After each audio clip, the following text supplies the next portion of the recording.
घंटे पूरे करते थे। लिख लीजिएगा मेजो टिंट। मेजो टिंट।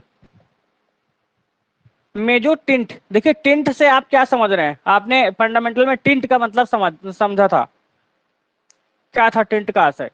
मेजो टिंट का मतलब भी होता है अर्ध। टिंट मतलब भैया अर्ध, उच्च प्रकाश बोल सकते हैं। हाँ उच्च प्रकाश होता है टिंट का मतलब, लेकिन मेजो टिंट मिला करके यहाँ बन जाता है अर्ध टोन। तो लिखिएगा मेजो टिंट जो है इसकी जो खोज हुई थी, यहां लिख लीजिएगा खोज 1624 लुडविग लुटविग वोन सीजी। लुट नहीं लुड लिखिएगा, लुडविग। लुडविग वोन सीजी, नाम कितना बेहतरीन है। आज के समय में लुडविग वोन सीजी अगर लिखा हुआ हो नाम कहीं पे, तो अगर 10-15 बार लिखना पड़ जाए तो दूसरा आदमी बेहोश हो जाएगा, बाकी वो तो कुछ लिख देगा LWCP करके, है ना। लुडविग वोन सीजी 1624 में जो है इसकी खोज होती है। अब अगला पॉइंट लिख लीजिएगा, इसमें मेजो टिंट एक इटालियन शब्द है। मेजो टिंट एक इटालियन शब्द है, इटालियन शब्द है जिसका आशय है, जिसका आशय है, आशय है अर्धतान। अर्धतान, अर्धतान को आप हाफ टोन भी लिख सकते हैं, हाफ टोन एक ही बात है। हाफ टोन लिखिए चाहे अर्धतान लिखिए एक ही बात है। अगला इसमें लिख लीजिएगा, एक पॉइंट और लिख लीजिएगा, प्लेट तांबा होगा इसमें, 16 से 18 गेज, और अधिक परिश्रम वाली, अधिक परिश्रम वाली विधि है।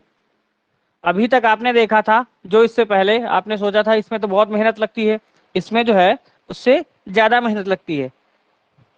इसकी सबसे प्रमुख विशेषता क्या है, आखिरकार मेजो टिंट को हम क्यों जानते हैं, आखिरकार मेजो टिंट को हम क्यों जानते हैं, क्यों नाम लेते हैं मेजो टिंट का। तो लिखिएगा इसकी प्रमुख विशेषता, प्रमुख विशेषता रॉकर व राउलेट, रॉकर तथा राउलेट का प्रयोग है, रॉकर तथा राउलेट का प्रयोग है। आपसे पूछा जा सकता है बताइए रॉकर और राउलेट का प्रयोग किस विधि में किया जाता है, तो उभार सतह प्रणाली, अंतर सतह प्रणाली, समतल सतह प्रणाली, लिथोग्राफी, या फिर आपसे पूछ ले सेरिग्राफी, तो आपको लगाना है अंतर सतह प्रणाली में। अगर आपसे पूछ ले कि रॉकर और राउलेट का प्रयोग किसमें किया जाता है और ये ऑप्शन ना दे, फिर उसमें दे प्लेटिंग, ग्रेविंग, डाई पॉइंट, मेजो टिंट, कोलोग्राफी, विस्कोसिटी, ये वो फलाना निमकाना, तो आपको किसमें लगाना है, तो आपको किसमें मेजर। लगाना है, मेजो टिंट में लगाना है। ठीक है, मेजो टिंट में रॉकर और राउलेट का प्रयोग किया जाता है।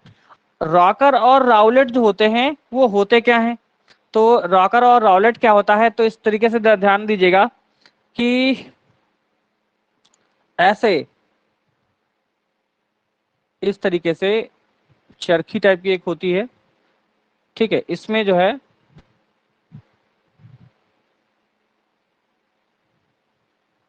ऐसे हत्था टाइप का लगा रहता है,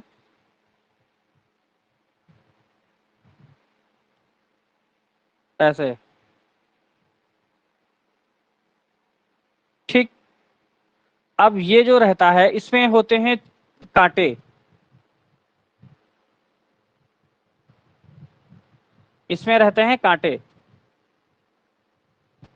ठीक है, इसमें कांटे लगे रहते हैं, हर तरफ ढेर सारे कांटे लगे रहेंगे, इसको हम बोलते हैं रॉकर। क्या बोलते हैं, रॉकर बोलते हैं। इस रॉकर में अगर कांटे की बात करें तो इसमें 1 इंच में 1 इंच में जो है 1 इंच में जो है कम से कम 10 से 28 ये कांटे रहते हैं। 10 से 28 कांटे मतलब या दांत रहते हैं। ठीक है, ये जो दांत दिख रहे हैं ये 10 से 28 रहते हैं। रॉलेट क्या होता है? रॉलेट जो रहता है वो इस तरीके का गोल गोल सा होता है, चक्री टाइप की एक। ठीक है, और इस चक्री में क्या होगा, इसमें भी दांत लगे रहेंगे आस ऊपर ऊपर। ठीक है ना, इसमें भी दांत लगे रहते हैं ऐसे। सूरजमुखी के जैसी चक्री होती है, इसमें भी दांत लगे रहते हैं। और सूरजमुखी है, जब ये सूर्य उगता है ना तभी काम आती है, रात में जलती भी नहीं, दिन में जलने लगती है। ये होती है एक चक्री। ठीक है, इस चक्री में भी पकड़ने की एक व्यवस्था होती है जिसको हम हैंडल के रूप में जैसे इस्तेमाल करते हैं। यहाँ से ऐसे हैंडल लगा हुआ होगा और उधर से भी लगा हुआ होगा। ठीक है ना, ऐसे ये पकड़ने वाला इसमें हत्था लगा हुआ होगा और जो है हम इसको ऐसे से घुमाते हैं। ठीक है, ये दांत इसमें लगे हुए रहते हैं। बात आई समझ में? लाइट वालों लाइट वालों को पता चल गया कि मैंने बैटरा हमारा जो है ना खराब हो गया है, इसलिए लाइट ज्यादा जा रही है। इससे पहले ऐसा कुछ नहीं हो रहा था। तो ये हम बात करते हैं राउलेट की। ये हमारा होता है राउलेट। राउलेट जो रहता है, राउलेट में जो दांत लगे होते हैं, तो इस अगर हम दांत की बात करते हैं तो 1 इंच में जो दांत होते हैं वो 35 से 100 के आसपास हो सकते हैं। ठीक है, 35 से 100 के आसपास हो सकते हैं। मतलब कि ये जो हमारा रॉकर है, इस रॉकर में जो है जो दांत होते हैं वो बड़े दांत होंगे, क्योंकि इसमें 1 इंच में 10 से 28 ही होंगे। और ये जो हमारा रॉलेट है, इस रॉलेट में 1 इंच में 35 से 100 दांत होंगे। इसका मतलब ये दांत बहुत छोटे छोटे होंगे। लिखिए कार्य प्रणाली। कार्य प्रणाली, कार्य प्रणाली को आप समझते समझते समझ जाएंगे कि इसमें आपको काम कैसे करना है। मैंने आपसे बोला था कि ये बहुत ही कठिन प्रक्रिया है। ठीक है ना, बहुत ही कठिन प्रक्रिया है जिसके तहत हम इसमें काम करते हैं। सबसे पहला स्टेप इसमें क्या होता है, पेट को नौसादर और वो जो ब्रासो बताया था उससे बहुत ज्यादा धुलने की आवश्यकता नहीं है यहाँ पर। क्योंकि आप धुलते होंगे क्या, उस सरफेस पे जो मतलब कोई गंदगी है या सरफेस, गंदगी तो धुलेंगे ही, सरफेस पे कोई हल्का टेढ़ा है या खुरचा हुआ है तो उसको आपको धुलने की जरूरत नहीं है। क्यों धुलने की जरूरत नहीं है? क्योंकि आप ऑलरेडी इस पे क्या नाम है स्क्रैचेस बनाएंगे। ठीक है, तो ब्रासो नौसादर से धुलने की बहुत ज्यादा विशेष जरूरत नहीं है। सबसे पहला स्टेप होता है इसमें प्लेट पर रॉलेट अच्छा रॉकर लिख लीजिए, रॉकर व रॉलेट रॉलेट से छिद्र करना, छिद्र या स्क्रैच करना। कैसे करेंगे, कैसे करेंगे? ये आपकी प्लेट है, इस प्लेट पर आपने ये उठाया, रॉकर उठाया और रोकर से ऐसे ऐसे आपने धड़ाधड़ धड़ाधड़ धड़ाधड़ धड़ाधड़ मार दिया पूरा। तो ये जो कांटे हैं क्या इसमें छपेंगे या नहीं छपेंगे? बताइए, छप जाएंगे ना। ये जो कांटे हैं इसमें जो दांत हैं, दांत का इस पे निशान पड़ेगा कि नहीं पड़ेगा? पड़ेगा सर। पड़ेगा, क्योंकि ये इसीलिए बनाया गया है, तो जाहिर सी बात है हमको प्रभाव इसका तो डालना ही डालना है।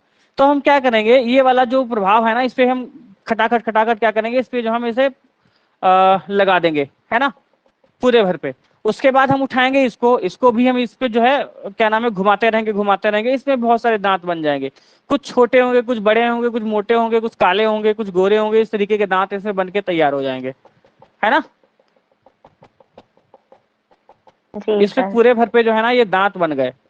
किसकी सहायता से? रॉकर और रॉलेट की सहायता से इस पे जो है दांत बन गए।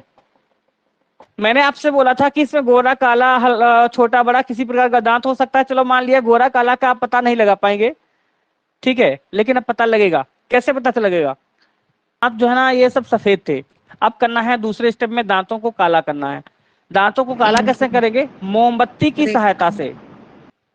मोमबत्ती की सहायता से एक कालिख लगाना, कालिख या फिर कह सकते हैं इसको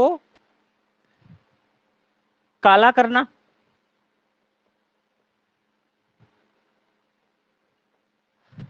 कैसे, आप सोचिएगा, आपके यहाँ पे जैसे मोमबत्ती जल रही हो या फिर लकड़ी जल रही हो या फिर जो लालटेन होती है वो जल रही हो, तो लालटेन के ऊपर अगर आप जो है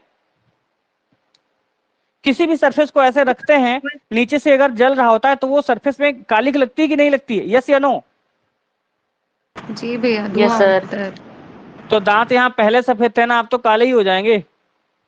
सर जैसे पहले गांव में काजल बनाते थे सब, काजल बनाते लगाने। थे, सेम प्रोसेस में काजल यहाँ पे नहीं बनाना है, बट इसको काला कर देना है। कैसे? जिस तरफ ये दांत बने हुए हैं उसी तरफ उसको जो है मोमबत्ती के उसमें जो है जल रही मोमबत्ती में लगा के रखना है। पूरे भर में क्या करना है? कालिख लगा लेनी है। क्या लगा लेना है? कालिख लगा लेनी है इससे पूरे भर पे। अब कालिख की जब लग जाएगी ऐसे ऐसे करके, ये पूरे भर में कालिख लग गई। ठीक है? ये कोई क्या लग जरूरी है गई है? मोमबत्ती की काली को? कोई जरूरी नहीं है, मोमबत्ती की ही जरूरी नहीं है, सिर्फ काला करना है, ये बात जरूरी है। मोमबत्ती जरूरी नहीं है, मोमबत्ती भी हो सकती है, और कड़वा तेल जला करके रख सकते हैं, या कोई अन्य आपके पास में साधन है तो उसका साधन की सहायता से इसको आप काला कर सकते हैं। मुख्य विशेषता क्या है? इसको काला करना है नहीं बस। कर सकते क्या? रंग नहीं कर सकते हैं, कालिक ही लगाएंगे। रंग किस लिए नहीं लगाएंगे? उसके लिए एक रीजन है, क्योंकि हमको इसको छुड़ाना भी पड़ेगा ना, तुरंत बिल्कुल फ्रेश कर देना है। रंग लगाएंगे तो हम फिर ब्रश लेकर रगड़ते रहेंगे तो पता लगा जितना हमने काम किया था उससे ज्यादा तो वो बिगड़ गया। भैया एक काम है और ना? कर ओके सकते हैं। सर। हाँ भैया जिसकी बाइक जो है बहुत ज्यादा धुआं छोड़ती है उसके सामने भी रख हाँ, सकते हैं। जिसका इंजन खराब हो गया उसके पीछे प्लेट बांध दे तो उसकी आवाज भी बदल जाएगी, भौकाल भी रहेगा कि ये देखो कितनी कीमती चीज लेके जा रहा है, वो काम भी हो जाएगा। है ना? ठीक है, नहीं बाइक में भैया, लगा उसको सकते काला हैं। कर सकते हैं। हाँ, काला कर सकते हैं, मान ली गई आपकी बात, काला हो गया। देखिए, इसको काला करने का रीजन क्या है? रीजन यह है कि जब इस पे हम ट्रेसिंग करेंगे तो ट्रेसिंग हमारी दिख जाए। अन्यथा इसमें 75,000 छेद दिख रहे थे, छेद की वजह से हमें जो ट्रेस किया हुआ डिजाइन है वो नहीं दिखता। काला करने का सिर्फ और सिर्फ एकमात्र यही रीजन है कि हमको इस पे जो डिजाइन बनानी है वो हमें दिख जाए, जिसकी हम कटिंग कर पाए। ठीक। और अगर जो हम नहीं ऐसा करेंगे तो इतने सारे ग्रेन्स इसमें ऑलरेडी बने हुए हैं कि हमारी डिजाइन हमको नहीं दिखेगी, इसलिए इसको काला किया जाता है। तीसरे स्टेप में आप देख सकते हैं इसको रेखांकन करना। रेखांकन करना या स्केचिंग करना, स्केचिंग करना, रेखांकन करना या फिर स्केचिंग करना। बात समझ में? अब ये रॉकर और रॉलेट का जो काम था वो हो गया खत्म। ठीक है, रॉकर और रॉलेट का काम खत्म हो गया। देखिए 4 नंबर पे आइए। स्केचिंग आपकी यहाँ पे हो चुकी है। अब स्केचिंग होने के बाद में आपको क्या करना है? उत्कीर्णन करना है। उत्कीर्णन करना, ठीक है। इसमें ऐसी कोई खास निडिल का प्रयोग नहीं बताया गया है कि आप इस निडिल से प्रयोग करिए, आप किसी भी निडिल से कर सकते हैं। अगर आप जो है डायमंड निडिल का प्रयोग करते हैं तो भी कोई दिक्कत नहीं, क्योंकि ऑलरेडी इसमें छेद है इतने ज्यादा कि वो निडिल का पता ही नहीं चलेगा। चाहे आप इलेक्ट्रिक निडिल का प्रयोग करिए तब भी कोई दिक्कत नहीं है, आप किसी भी निडिल से इसमें काम कर सकते हैं। ठीक है, तो उत्कीर्णन करना, रेखांकन करने के बाद में ये भी काला है, इसको हम उत्कीर्ण कर लेंगे। उत्कीर्णन के दौरान हमको यह ध्यान में रखना है कि जहां का पार्ट हमको ज्यादा सफेद रखना है, चमकदार रखना है, वहां पे स्क्रैपर की सहायता से जो सरफेस है उसको हमें बराबर करना पड़ेगा, एकदम चिकना करना पड़ेगा, जिससे जो कलर हम लगाएंगे वो आसानी से बाद में पहुंच सके। जैसे बराबर की जमीन है वहां का तो कलर पहुंच देंगे, जहां खुरदरी जमीन है वहां का हम कैसे पहुंचेंगे कलर? है ना? तो जहां पे हमें प्रिंट लाइट रखना है वहां पर बिल्कुल बराबर कर देंगे सरफेस, जिससे कि हम आसानी से कलर को वहां से हटा सकें और हमारे प्रिंट में ना आए। और जब वो कलर प्रिंट में नहीं आएगा तो वो हमको चमक के रूप में दिखाई देगा। ये बात समझ रहे हैं ना आप लोग? अब उत्कीर्णन के दौरान एक काम ये भी करना है, जैसा मैंने बताया कि जहां पे ये बर्र बने हुए हैं या जो छिद्र बने हुए हैं जहां पर, तो जहां पे हल्की रंगत रखनी है ना, हल्की रंगत पे हल्की रंगत जहां रखनी है वहां पे हमको इन छिद्र जो है इनको भी लगभग लगभग बराबर कर देना है, कि हमको जो चमक है, जो वास्तविकता में हम चमक दिखाना चाहते हैं, जो नेचुरल लाइट उसमें हम डालना चाहते हैं, वो लाइट हमको चमकीली दिखती रहे। अन्यथा जब छेद उसमें होंगे तो फिर हमको लाइट जो है उतनी अच्छी दिखाई नहीं देगी। इसलिए हम ये काम करते हैं, स्क्रैपर की सहायता से बिल्कुल उसको हम बराबर कर देते हैं। ठीक, तो हमारा क्या काम हो गया, ब्रासो नौसादर से इसमें धुलना नहीं था, सबसे पहले रॉकर और रॉलेट की सहायता से प्लेट प्लेट छेद करना था या प्लेट को खुरदरा करना था। उसके बाद में मोमबत्ती की सहायता से या मोमबत्ती के लौ में जो है उसको काला करना था। काला करने के बाद में हमें उस पर रेखांकन करना था, मतलब ट्रेस करना था। ट्रेस करने के बाद में जो हमने डिजाइन ट्रेस की है उस पर जो है उत्कीर्णन करना है, उसको खोद देना है, जैसे हमें प्रिंट निकालना है उस तरीके से उसको हम कटाई कर लेते हैं। अब हमारा ये उत्कीर्णन तक का मामला हो गया है, ठीक है, उत्कीर्णन तक का मामला हो गया है। अब आ जाइए 5 नंबर स्टेप पे। 5 नंबर स्टेप में उत्कीर्णन में मतलब हम जैसे ये बनाना चाह रहे थे इस तरीके का हमने ऐसे बना लिया है। हमेशा ही हम ये उसकी चाबी ही बनाते हैं। ये किसकी चाबी है, एसबीआई की। एसबीआई की चाबी बनाते हैं, ठीक है, हाँ एसबीआई की चाबी, ठीक है। तो जो है हमने इसकी जो है उत्कीर्णन कर लिया है, जो डिजाइन बनानी थी हमने बना लिया है। अब क्या करेंगे, इसको हम साफ कर लेंगे। प्लेट की सफाई, प्लेट की सफाई करेंगे। सफाई हम पूरा ऐसे प्लेट करते हैं साफ और कर रगड़ के भैया पूरा प्लेट साफ कर देंगे फिर धुआं पूरा उसका। प्लेट साफ करेंगे ना, पूरा प्लेट साफ करेंगे, पूरा प्लेट साफ करेंगे। जो हमारा स्क्रैच पड़ा हुआ है इसमें जो खुदा हुआ है वो थोड़ी ना धुलने से खत्म हो जाएगा।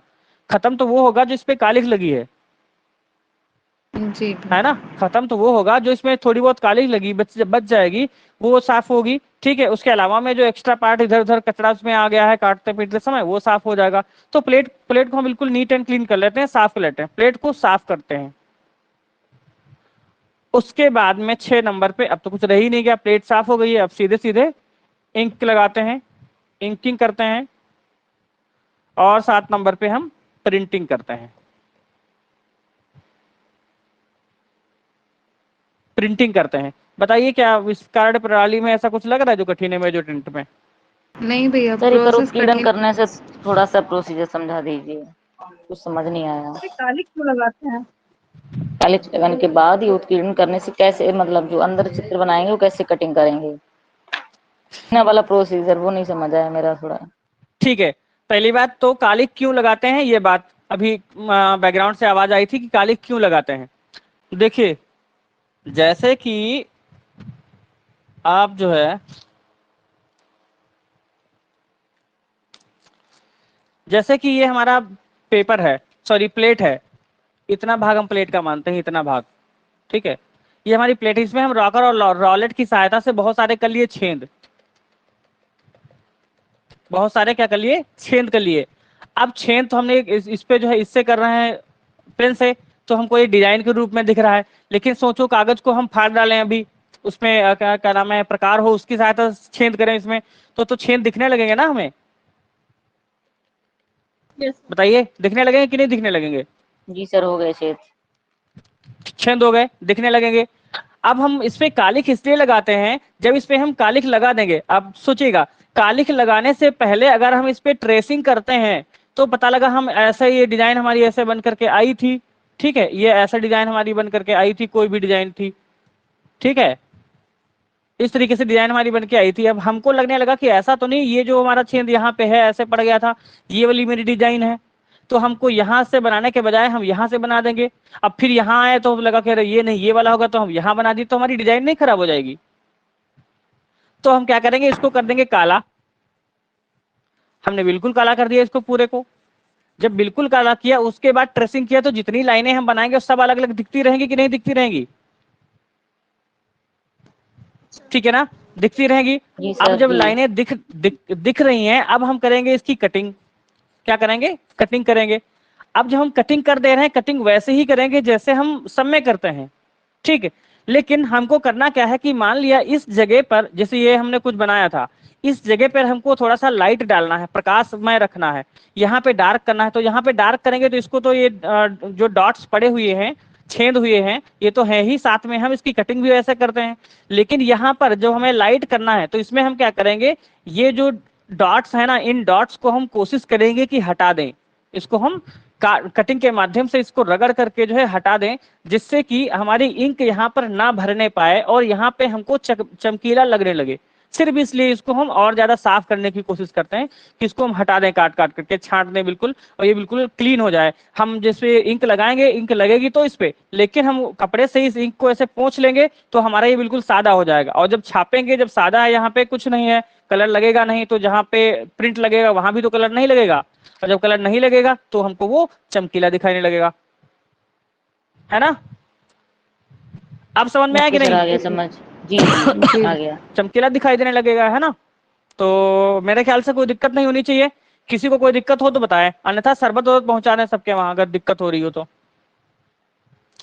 भैया, नहीं जैसे सर आ जल गया रंग समझ, में बस होता थोड़ा है सा कि प्रोसीजर चेंज था ना उसमें इसका। दूर का कलर छोड़ देते हैं, उसी हाँ, टाइप जैसे से जल ही। रंग में हम क्या करते हैं, कलर छोड़ देते हैं ना वहां पे, कलर करने के लिए उस जगह को छोड़ देते हैं जी चमकीली भैया। जगह पे, वैसे ही यहाँ पर भी चमकीला जहाँ पे बनाना होगा तो वहां पे कलर ना पड़े। और वहां पे अब चमकीला हमने जहाँ रॉकर और ठीक है। रॉयलेट, हाँ, रॉकर और रॉयलेट भैया, की सहायता से हमने छेद, हाँ भैया कह रहे हैं जहाँ चमकीला करना रहेगा वहां पे जो है उसको समतल कर देंगे थोड़ा थोड़ा। और बिल्कुल बिल्कुल समतल कर देंगे, हाँ समतल कर देंगे जिससे कि कलर हमारा हट जाए वहां से, क्योंकि रॉकर और रॉलेट की सहायता से हमने ऑलरेडी छेद कर रखे हैं, तो छेद जहाँ पे है वो तो जो है कलर जाएगा नहीं, है ना, वो तो कलर निकलेगा नहीं, इसलिए उनको भी हम हटाने की कोशिश करते हैं कि वो भी हट जाए अगर छेद, तो हमारा वहां की जो चमकीली व्यवस्था है वो अच्छी हो जाएगी, बस इतनी सी बात है। अगर हम ये नहीं भी हटाते हैं तो भी मेरा छापा तैयार हो जाएगा, अगर हम ये काम नहीं करते हैं सफाई का तो छापा तब भी तैयार हो जाएगा। लेकिन वही है, चमकेगा नहीं। हाँ चमकेगा नहीं बस। ठीक है, तो अब इसकी कार्यविधि लिख लीजिएगा। कार्यविधि, कार्यविधि में प्लेट पर रॉकर व राउलेट से छिद्र करना लिख लीजिए आप, छिद्र करना। उसके बाद छिद्र करने के बाद में क्या करना है, मोमबत्ती से काला करना, मोमबत्ती कालिक लग कालिख लगाना, हाँ ये सही है बिल्कुल, डायरेक्ट कालिख हैं लगाना, तो। कालिख लगाना। कालिख लगाने के बाद में रेखांकन, रेखांकन के बाद में उत्कीर्णन, उत्कीर्णन के बाद में इंकिंग, और इंकिंग के बाद में प्रिंटिंग। इतने स्टेप हैं।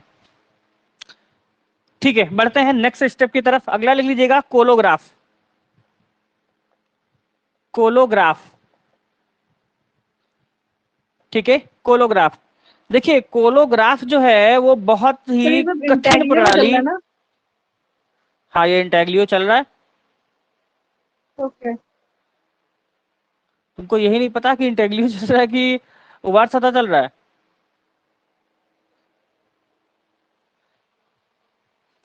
लिखिए कोलोग्राफ। कोलोग्राफ बहुत ही कठिन प्रणाली है, ऐसा हम बिल्कुल नहीं कह सकते, और ना ही आप ऐसा सोचिएगा। ठीक है, सबसे सरल प्रोसेस कोलोग्राफ। लिखिएगा इसमें पहला पॉइंट, यह विधा, यह विधा कोलाज से, कोलाज, कोलाज से प्रभावित है, या कह सकते हैं आप विकसित है। विकसित लिखिएगा, प्रभावित मत लिखिएगा, विकसित है। यह विधा कोलाज से विकसित है। इसमें काम क्या करना होगा, कोलाज आप लोग सभी लोग जानते हैं कि इसमें क्या होता है, तो इसमें जो है लिख लीजिएगा कार्य विधि, कार्य प्रणाली लिखिएगा। कार्य प्रणाली में इसमें लिखिएगा सबसे पहले आप मोटा गत्ता कार्डबोर्ड माउंट बोर्ड। इसमें प्लेट का इस्तेमाल नहीं किया जाता है। मोटा गत्ता, मोटा गत्ता कार्डबोर्ड या माउंट बोर्ड, माउंट बोर्ड का इस्तेमाल किया जाता है सबसे पहले। एक हमने व्यवस्था कर ली, उसके बाद में ये पहला स्टेप है। दूसरे स्टेप में हम क्या करते हैं, पहले कागज लिखिएगा, कागज, कपड़ा,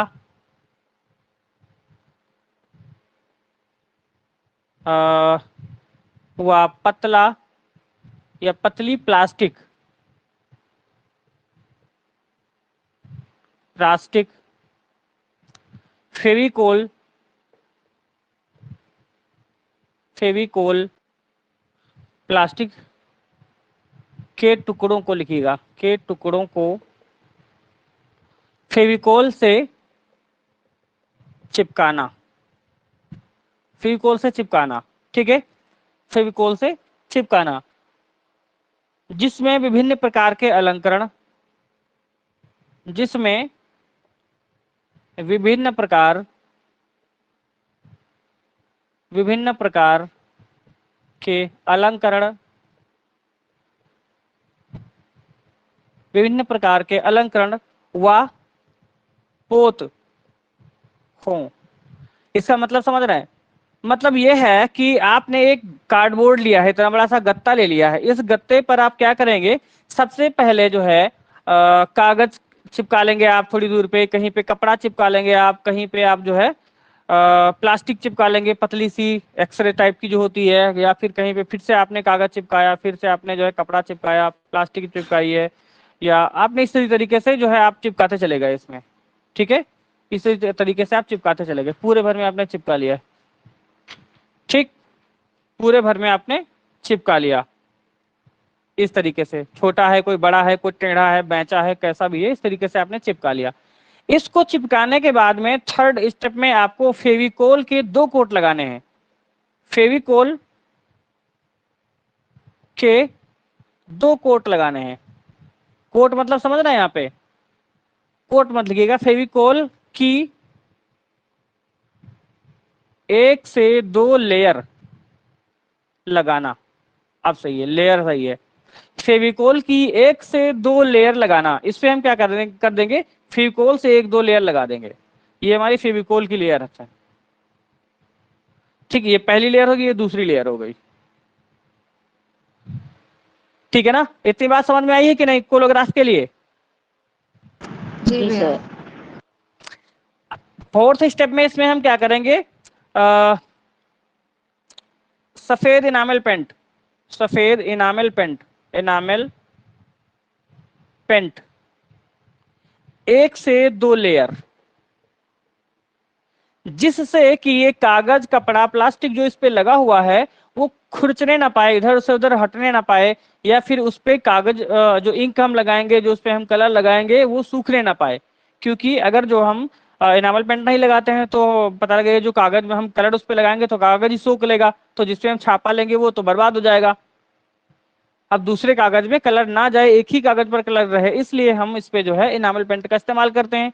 और फेविकोल इसलिए लगाते हैं क्योंकि जो है ये पूरी तरीके से उस पे आसानी से चिपका रहे और किसी प्रकार की कोई भी दिक्कत ना हो। इतनी बात समझ में आई हो तो ठीक है, अन्यथा कुछ और हिसाब किताब करें। इसके बाद अब इस पे हम 5वें स्टेप में ब्रश से या रोलर से, दोनों काम कर सकते हैं, ब्रश से या रोलर से इंकिंग प्रक्रिया करते हैं, इंकिंग करते हैं।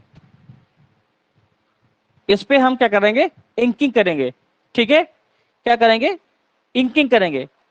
उसके अब एक चीज सोचिएगा, इसमें हमने जब इंकिंग यहाँ पे किया है तो कागज कपड़ा गत्ता है, तो क्या ये सरफेस पूर्णतया बराबर होगा, बिल्कुल नीट एंड क्लीन होगा? नहीं भैया। नहीं, डिफरेंट होगा। नहीं, खुरदरा होगा ना, खुरदरा होगा। अब क्या होगा कि हमने क्या किया, छठे स्टेप में ये जो इंक लगाई थी, इंक साफ करना या पोंछ लेना, लिख लो, पोंछ लेना। इंक को हम क्या करते हैं, पोंछ लेते हैं इस पे से, ठीक है, इंक को इस पे हम क्या करते हैं, पोंछ लेते हैं। तो ऊपर ऊपर की इंक जो होती है हमारी हट जाती है, जो अंदर धारियों में इंक बैठ जाती है उसी को हम प्रिंट ले लेते हैं या छाप ले लेते हैं।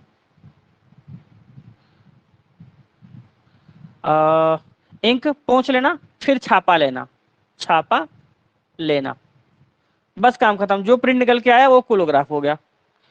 कुछ है इसमें खास? कुछ नहीं है, सीधी सी बात है। आप एक हार्डबोर्ड लीजिए, हार्डबोर्ड पर कपड़ा गत्ता नहीं, कपड़ा या फिर कागज या फिर प्लास्टिक पतली सी, उस पे जो फेविकोल से चिपका लेना है, लगा लेना है अच्छी तरीके से। फिर उसके एक के ऊपर एक इस तरीके से 2-3-4 लेयर भी लगा सकते हैं, चिपका सकते हैं छोटे छोटे टुकड़े करके। ऐसा चिपकाएंगे हमें लग जाए कि हाँ ये डिजाइन हम बनाना चाहते हैं, उस डिजाइन में ही बनाते हैं, उसको चिपकाते समय ही डिजाइन बना लेते हैं। उसके बाद उसमें हम क्या करते हैं, फेविकोल की एक दो लेयर लगा लेते हैं, जिससे कि हमारा जो कागज है वो बाहर ना निकलने पाए। जब वो सूख जाता है तो हम सफेद एनामल लाते हैं, उस पर पोत देते हैं, जिससे कि जो कागज उसमें लगा हुआ है, जो कपड़ा उसमें लगा हुआ है, वो हमारी इंक ना सूखे। ठीक, अब ये भी जब एनामल पेंट भी सूख जाएगा, उसके बाद हम इस पे इंकिंग करेंगे। ठीक है, ब्रश से भी लगा सकते हैं, रोलर से भी लगा सकते हैं। हमने उस पे इंक लगा ली, इंक लगाने के बाद में कपड़ा उठाया और ऊपर ऊपर की हमने पोंछ दी, जितनी की हमें प्रिंट में नहीं लेनी है। फिर जहां जहां किनारियों में उसमें इंक भरी रह जाएगी, उस पे कागज रखेंगे और रगड़ देंगे, खटाक से उठा लेंगे, प्रिंट ले लेंगे। वैसे इसमें रगड़ना नहीं पड़ता, ये रोलर के साथ में रखा जाता है। जैसे मशीन है, बड़ी बड़ी सी मशीनें होती है, उसमें 2 रोलर लगे होते हैं, उसके बीच में इसको ऐसे रखा जाता है, तो जो है क्या होता है, ये बिल्कुल चिपक जाता है उससे, अगला प्रिंट बिल्कुल फटाक से निकल के आएगा, बेहतरीन सा अव्वल दर्जे का। कोलोग्राफ समझ में आया? Yes sir. सर कोलाज अब हमें लग रहा है प्रोसीजर यही है ना लगभग थोड़ा सा, जैसे मतलब इसको चिपका देते हैं, मतलब कोलाज में मतलब ये रहता है कि छाप नहीं लेनी है, बस कोलाज बना के रख दिया, कोलाज में मतलब लेकिन बाकी प्रोसीजर सिर्फ यही है छापा ना? नहीं जाता। हाँ बिल्कुल, जी सब जी हमने इसीलिए बताया ना, ये कोलाज से विकसित है। ठीक है, इसमें बनाया कोलाज ही है, लेकिन कोलाज से हमने प्रिंट नहीं लिया। जब तक प्रिंट नहीं लिया तब तक कोलाज है। वही कोलाज को ऊपर से हम जो है लगा करके इंक वगैरह, फेविकोल और एनामल पेंट लगा लिया, फिर उसका छाप ले लिया, तो वही जो है प्रिंट हो गया, कोलाज प्रिंट हो गया या कोलोग्राफी हो गया, है ना? जी सर। जी जी। भैया भैया अब ये मुझे, माउंट हाँ, बोर्ड क्या होता है? ये वो जो ब्राउन कलर का माउंट, टेप लगा देते हैं, वही होता हाँ है हाँ क्या? हाँ हाँ हाँ, बिल्कुल बिल्कुल वही माउंट बोर्ड। ठीक है, माउंट बोर्ड, कार्ड बोर्ड, ये सब वही है, मतलब ब्राउन सा या गत्ता टाइप का या हार्ड बोर्ड है ना, वो सब वैसे ही होते हैं। सर इसमें तो हार्ड और सॉफ्ट किसी भी रोलर का यूज किया जा सकता है ना? ऐसा तो कोई नहीं भी सॉफ्ट लगाइए, यूज करना है? जी। नहीं ऐसा कुछ नहीं, ऐसा कुछ नहीं, कोई भी लगाइए, कलर हर जगह लग जाना चाहिए। ठीक है, माउंट बोर्ड का आशय मतलब यहाँ पे ये है कि जब आप कोई फ्रेमिंग माउंट कराने जाते हैं, तो आप देखते हैं शीशे के नीचे एक जो है बोर्ड लगा के देता है ना, 2-3 mm का मोटा, जी याद है? वही माउंट बोर्ड होता है, जी सर। वही माउंट बोर्ड होता है। ठीक है, तो कोलोग्राफ समझ में आया, हटाएं इसको। ठीक है, अगली हेडिंग डाल लीजिएगा, अम्लांकन। अम्लांकन, इसको हम एचिंग भी कहते हैं, एचिंग।